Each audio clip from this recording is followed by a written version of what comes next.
Hey guys, आज शुरू करते हैं अफेयर सीरीज एपिसोड 5 के लास्ट स्पॉइलर के साथ।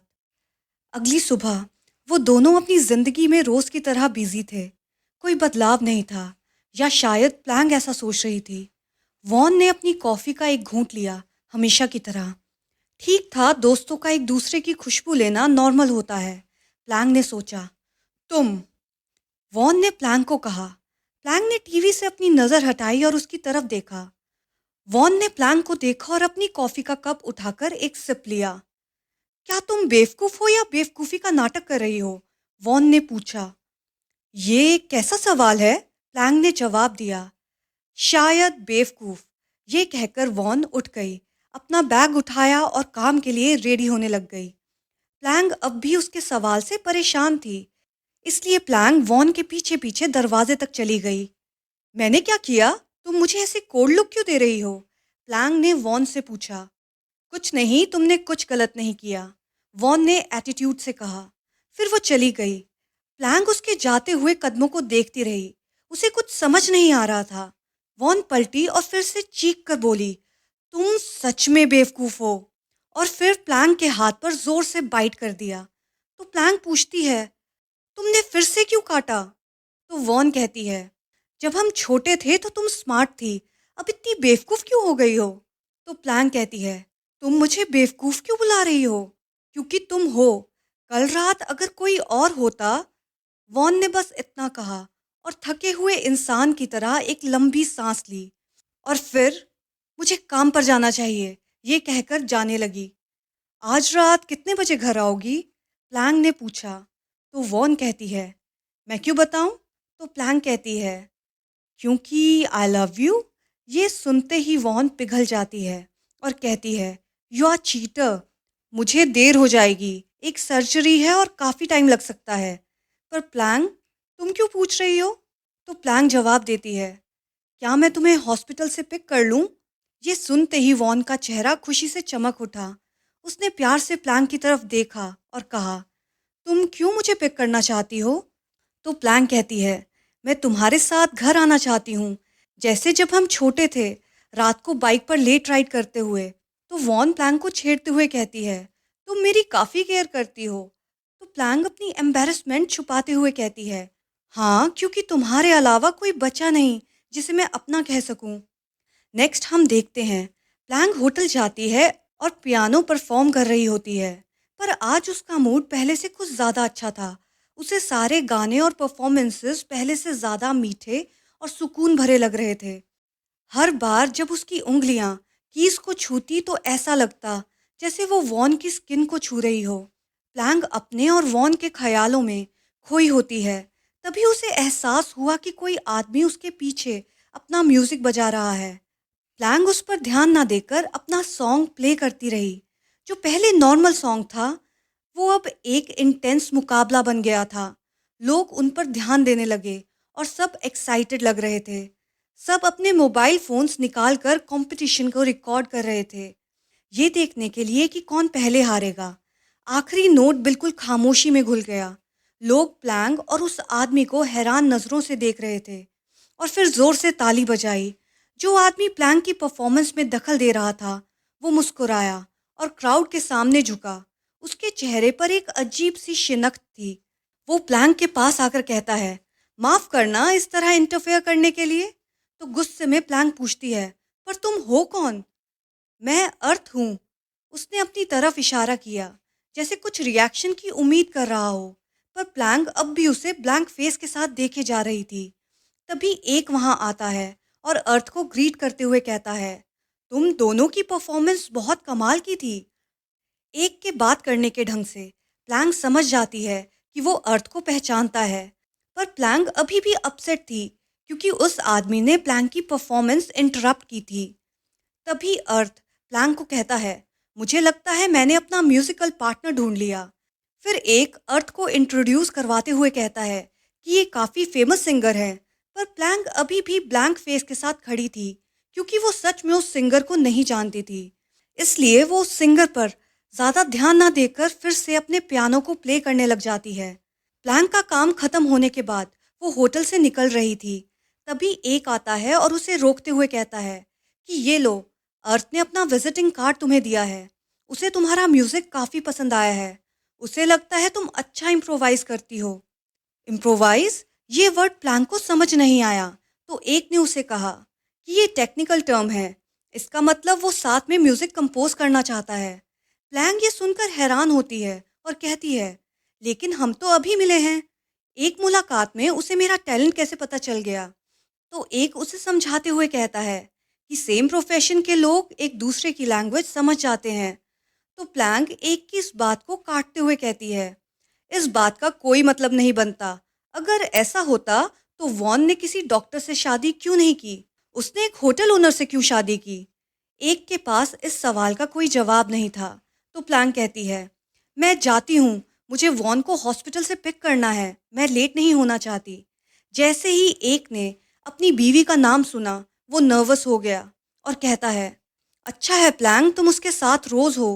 तो प्लैंक कहती है, हाँ मैं उसकी दोस्त हूँ। तो एक उदासी से कहता है, मैं भी उसके साथ रहना चाहता हूँ। मैं अब भी उसका पति हूँ, या एक्स पति। शायद तुम मेरी मदद कर सको। तभी प्लैंक अचानक नहीं कहती है। अपने इस अनएक्सपेक्टेड रिस्पॉन्स को संभालते हुए प्लैंक कहती है, असल में वॉन ने मुझे पहले ही कहा था कि अगर मैं यहाँ काम करूँ तो चीज़ें मुश्किल हो जाएगी और उसे ये पसंद नहीं आएगा, या तो मुझे ये जॉब छोड़नी पड़ेगी। एक ने उदासी भरी नज़रों से पूछा, क्या वाकई इतनी बुरी सिचुएशन है? प्लैंक को इस वक्त एक के लिए बुरा फील हो रहा था, पर उसे ये भी पता था कि अगर वो मदद भी करेगी तब भी वॉन एक के पास नहीं जाएगी, या असल में वो मदद करना ही नहीं चाहती थी। 11 बजे के करीब प्लैंक हॉस्पिटल पहुंचती है। वहां जाकर पता चला वॉन एक सर्जरी में बिजी है। वॉन के फ्री होने तक प्लैंक कुछ स्नैक्स भी खरीद लेती है। जब प्लैंक स्नैक्स लेकर वापस आई तो उसने वॉन को एक वाइट डॉक्टर्स कोट में देखा। उसके बाल नेप के पास बंधे हुए थे। वो एक पेशेंट के परिवार से काफ़ी सीरियस बात कर रही थी। उसकी डिटर्मिन्ड आंखें और कॉन्फिडेंट बॉडी लैंग्वेज, उसका चेहरा इतना रिस्पेक्टेबल लग रहा था, सुबह वाली वॉन से बिल्कुल अलग, जिसने प्लैंक को काटा था। प्लैंक बस वॉन को देखे जा रही थी और सोचे जा रही थी, बचपन की वॉन और अब की वॉन कितनी अलग है। अब वाली वॉन रिस्पेक्टेड, सीरियस और काफ़ी चार्मिंग है, बिल्कुल मुझसे अलग, जो एक लूज़र है। तभी वॉन की आवाज़ सुनाई देती है और प्लैंक को उसके ख्यालों से बाहर निकाल देती है। प्लैंक ने जल्दी से अपने आप को संभाला और वॉन को देखकर स्माइल दी, जो उसकी तरफ चलती आ रही थी। वॉन खुश होकर पूछती है, तुम कब आई? तो प्लैंक कहती है, बस थोड़ी देर हुई, और फिर जो स्नैक वो लाई थी उसे वॉन को देती है। वॉन ने जो सर्जिकल गाउन पहना था उसे देखकर प्लैंक काफ़ी इम्प्रेस हो जाती है और वॉन को कहती है, तुम कितनी कूल और एलिगेंट लग रही हो। प्लैंक के मन में ये ख्याल चल रहा था कि चाहे मैं कुछ अचीव नहीं कर पाई, पर मुझे खुशी है कि वॉन आज इतनी काबिल बन चुकी है। तभी वॉन ने प्लैंक के ख्यालों को फिर से तोड़ते हुए पूछा, क्या हुआ, क्या सोच रही हो? तो प्लैंक बात को टालते हुए कहती है, मैं सिर्फ सोच रही थी कि तुम इस यूनिफॉर्म में कितनी अच्छी लग रही हो। तो वॉन कहती है, लगता है तुम्हें ये यूनिफॉर्म कुछ ज़्यादा ही पसंद आई है, तभी बार बार तारीफ कर रही हो। तो प्लैंक कहती है, मुझे तुम सब आउटफिट्स में पसंद हो, इवन बिना आउटफिट के भी। ये वर्ड्स प्लैंक के मुंह से स्लिप हो गए और वो एम्बेरस हो गई। फिर अपनी बात को संभालते हुए कहती है, मेरा मतलब है तुम हमेशा अच्छी लगती हो। तो वॉन उसे छेड़ते हुए कहती है, कौन ज़्यादा अच्छी दिखती है, मैं या Meg Ryan? Meg Ryan, Planck ने जवाब दिया, लेकिन मुझे तुम ज़्यादा पसंद हो। प्लैंक ने मुस्कुराते हुए कहा, नाइस आंसर, प्लीज़ रुको, मैं अपने कपड़े बदल लेती हूँ, वॉन ने कहा और डॉक्टर्स के ग्रुप की तरफ चलने लगी।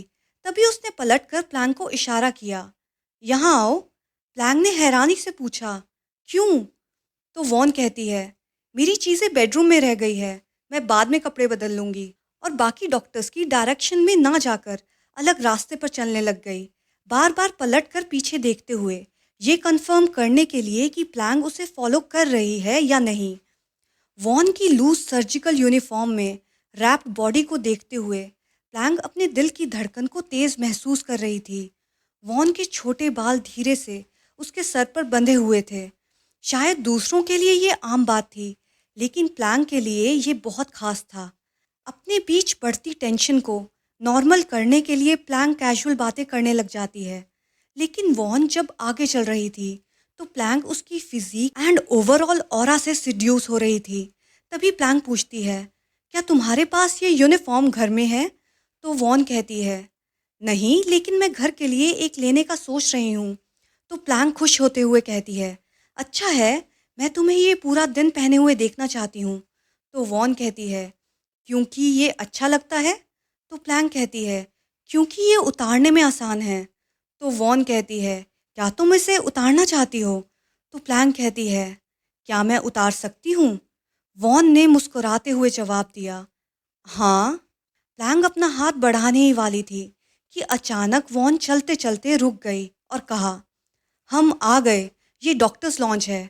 वॉन ने उस रूम का दरवाज़ा खोला और अंदर झांकते हुए कहा, यहाँ कोई नहीं है, अंदर आओ।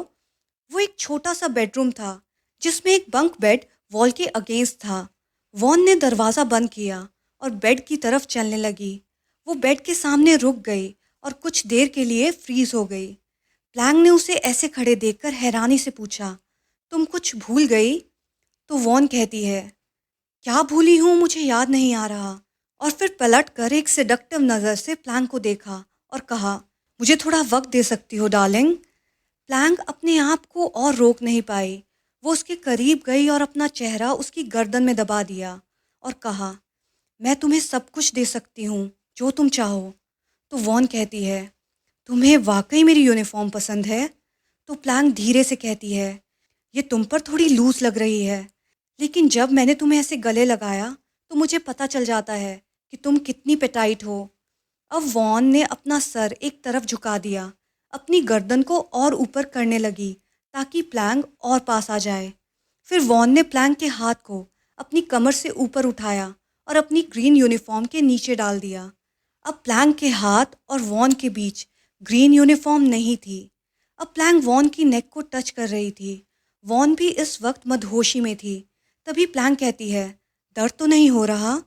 तो वॉन ने ना कहते हुए अपना सर बंक बेड के अगेंस्ट रखा और एक हाथ उस पर रख दिया। प्लैंक कहती है, मुझे तुम्हारी खुशबू सूंघनी है। लेकिन उसका हाथ वॉन की बॉडी पर हर जगह जा रहा था। वॉन की बॉडी इस वक्त कांप रही थी प्लैंक के टच से। तो प्लैंक सेडक्टिव वे में वॉन के कान में विस्पर करती है कि जब तुम्हारी बॉडी ऐसे रिस्पॉन्स देती है मेरे टच से तो मुझे बहुत अच्छा लगता है। Really Planck? वॉन ने सेडक्टिव वे में आंसर दिया। प्लैंक तभी कहती है, मुझसे और कंट्रोल नहीं हो रहा, मेरा मन कर रहा है कि ये यूनिफॉर्म उतार दूं। तभी वॉन अपना कंट्रोल खोते हुए कहती है, अपना इरादा बदलो, और प्लैंक का हाथ लेकर अपनी पैंट में डाल देती है और प्लीडिंग वे में कहती है, प्लीज़ हेल्प मी। इस स्पॉइलर के लिए इतना ही गाइस, और बहुत जल्द हम मिलेंगे एपिसोड 6 के न्यू स्पॉयलर्स के साथ। अगर आपको ये वीडियो पसंद आई तो please like share and subscribe to my channel. Thank you.